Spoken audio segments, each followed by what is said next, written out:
Si è svolta ieri a Favara la 13ª edizione del Giorno della Memoria e del Ricordo.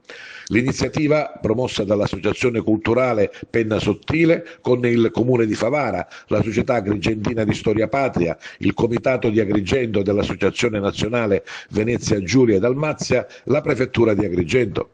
La manifestazione, coordinata da Giuseppe Carapanzano, promotore dell'iniziativa, ha visto la presenza del prefetto di Agrigento Salvatore Caccamo e con lui le massime autorità civili e militari della provincia di Agrigento. Saltata la prima parte del programma a causa della forte pioggia che si è abbattuta su Favara, la manifestazione si è svolta nella sala del Collare del Castello Chiaramonte. Presenti e partecipi un nutrito numero di studenti in rappresentanza delle scuole di Favara.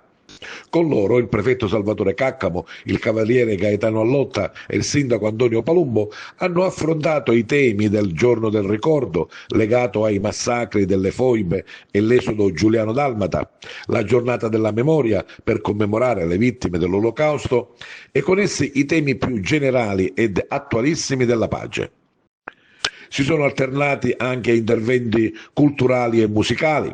Francesca Vitello con la sua poesia I ragazzi del 99, i ragazzi del Liceo King con una bellissima interpretazione della canzone di Guccini Auschwitz e poi l'esecuzione dell'inno nazionale italiano e di quello europeo eseguito da una qualificata ed estemporanea ensemble composta da alcuni docenti di musica degli istituti comprensivi Brancati e Falcone Borsellino.